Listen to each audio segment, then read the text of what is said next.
Mateus capítulo 5, nós vamos ler a partir do verso 13. Já deixa a Bíblia aberta, por favor. Capítulo 5, versículo 13, a gente vai ler. Vós sois o quê? O sal da terra.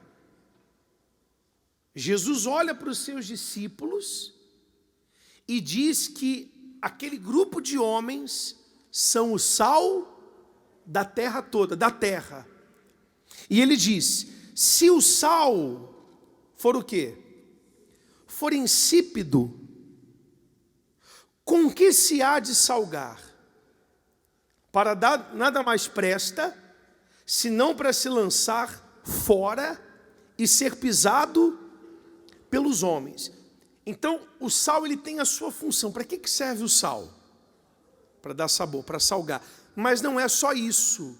Hoje, quando você quer manter conservada a comida, você coloca onde?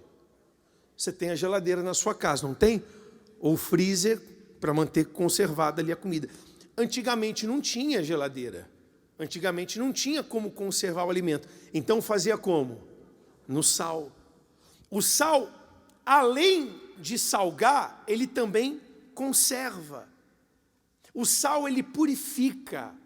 Existe um tipo de sacrifício que era apresentado, lá em Levítico fala sobre isso, que ele tinha que ser apresentado com sal, porque o sal tira todas as impurezas. Além de dar sabor, além de conservar, o sal também purifica. No organismo, ele regula as funções do corpo. Olha a importância que o sal tem. E é isso que Jesus está falando, que nós, que recebemos a presença dele, temos que ser o sal nessa terra. A vida de uma pessoa sem Jesus é uma vida sem sabor. Você vê que existem pessoas que elas estão buscando ter gosto na vida em tudo que é canto.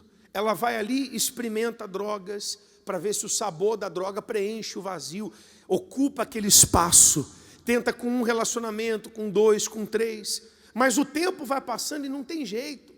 Não adianta, pessoal, comida sem sal, pode até estar com outro tempero, nada substitui o quê? O sal. Já comeu comida sem sal? Desce? Não vai, não tem jeito. Ah, mas está temperado, não importa, o sal é o que dá sabor. Por isso que Jesus falou, vós sois o sal da terra, o sabor dessa terra. Você vê que tem gente que ela tem o Espírito Santo, ela recebeu a presença de Deus, ela dá sabor para outras pessoas, ela não consegue ficar sem falar da fé, sem falar de Jesus, sim ou não, porque ela é sal, e aonde ela vai, ela marca com o sabor dela, com a fé que ela tem. E Jesus continua, ele diz assim, versículo 14, vós sois a luz do mundo, e não se pode esconder uma cidade edificada sobre um monte. Jesus está dizendo assim, vocês são o sal e vocês são a luz. Não dá para esconder uma cidade edificada. Não tem como não deixar de notar as lâmpadas que estão acesas aqui em cima. Tem como? Porque a luz está em cima, não dá para não ver. Chama a atenção. A pessoa que é luz, é visível essa luz na vida dela. Assim como a pessoa que não tem luz. Tem gente que no semblante dela, você vê que ela não está bem. Tem gente que ela mesma, quando ela se olha no espelho, ela fala, não estou legal. Ela consegue identificar que está faltando brilho, que está faltando luz. Ele continua, nem se acende a candeia e se coloca debaixo do alqueire, mas no velador, e dá a luz a todos que estão na casa. Ninguém acende uma lâmpada, lamparina ou candelabro e coloca debaixo da mesa. Coloca? Quando acaba a luz na sua casa, o que você faz? É lanterna ou vela, não é? É vela? Aí você acende a vela e faz o quê? Coloca debaixo da cama, não é assim? Coloca onde? Para iluminar tudo. Não tem como a luz não se esconde. A luz é imparável. A luz é imparável. Não tem como esconder quem é luz. Não tem como quem é sal não dá sabor. Não tem como quem é luz ficar acanhado, tímido, ainda que ela não seja uma pessoa muito extrovertida, não tem problema. Quando ela fala, ela transmite luz, ela transmite vida. Amém? Amém? Você vê, quando você ouve uma mensagem do Bispo Macedo, o nosso coração, a nossa mente se aquece. É ou não é verdade? Porque o bispo, quando abre a boca, é sal. O bispo, quando abre a boca, é luz. Sim ou não? E tem gente assim na sua vida. Tem ou não tem? Tem ou não tem? Tem pessoas que você tem prazer de conversar com ela, porque tudo que ela fala dá sabor. Aquilo que ela é, aquilo que ela representa. Meu Deus, você tem prazer de estar com ela. Você até releva alguns erros, alguns excessos, porque é prazeroso, é luz, é sal. E Jesus conclui assim, versículo 16, e leia alto. Assim, faz o quê? Resplandeça a vossa luz diante dos homens, para que vejam as vossas boas obras e glorifiquem a vosso Pai que está no céu. Olha que coisa forte. Jesus está dizendo que a nossa luz tem que resplandecer para esse mundo. Que quem olhar para nós de fato tem que ver que eu sou de Deus. Quem olhar, assim resplandeça diante dos homens, né, a vossa luz, para que vejam as vossas boas obras. A pessoa que tem uma vida com Deus, ainda que ela esteja na pior circunstância possível e imaginável, ela tem boas obras para mostrar. Ela continua sendo sal e continua sendo luz. Amém? Sadraque, Mesaque, Abidnego e Daniel. 4 homens que foram tirados da sua terra de origem e foram levados escravos para ficar no palácio do rei.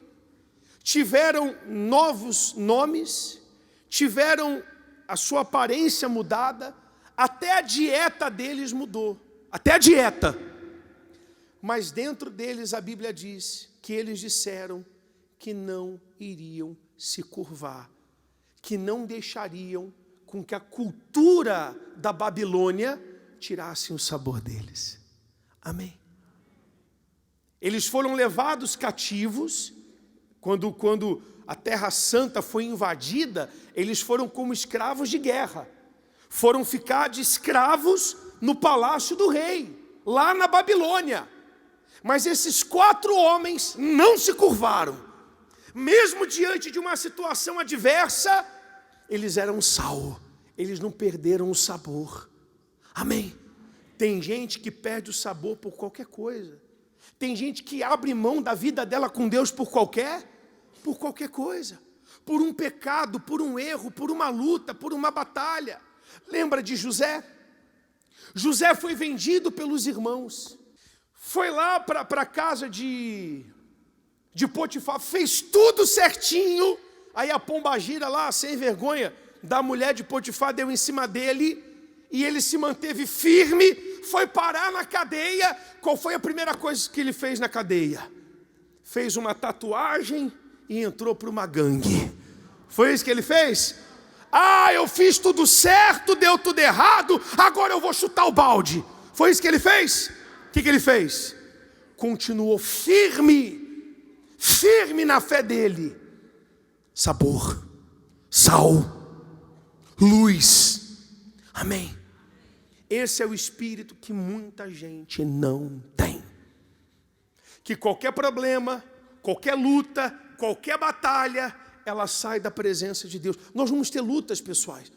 Nós vamos passar por situações que na hora nós não vamos entender, que não vai fazer sentido. Qual o sentido que fazia em José estar dentro da prisão? Ele tinha um sonho. O sonho dele era que o pai e a mãe e os seus irmãos se dobrariam diante dele, dobrariam o joelho diante dele. E agora ele está na cadeia. Cadê o sonho se realizando? Cadê a palavra de Deus se concretizando? Mas ele não entrou em conflito com respeito a isso. É esse nível de relacionamento com Deus que a gente tem que ter. Amém? Um nível de relacionamento que não questiona, que confia. E eu só posso ter esse relacionamento se eu me entreguei a Ele de fato e de verdade. Eu confio na minha esposa e ela confia em mim.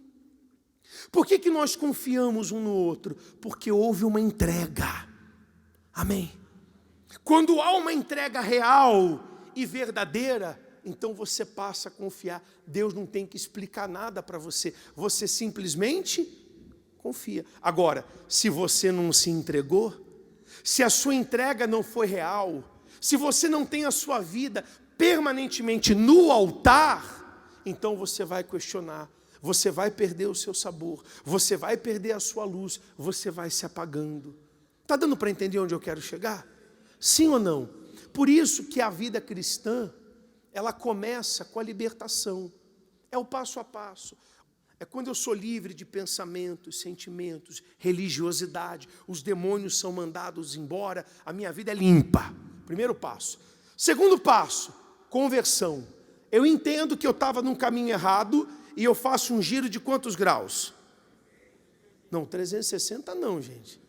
360 é uma voltinha completa, é só metadinha, 180 graus. Eu estava indo para um lado e eu decido agora que eu vou para o outro lado. Esse giro de 180 graus implica em abandonar muita coisa, em abandonar muita gente. Eu tenho que abrir mão de certas amizades que me afastam de Deus.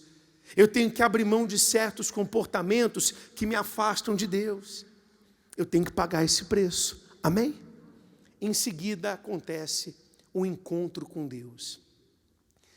O que é o encontro com Deus? É a minha primeira experiência com Deus. Esse encontro com Deus muda tudo. É impossível a pessoa que tem um encontro com Deus continuar na mesma situação.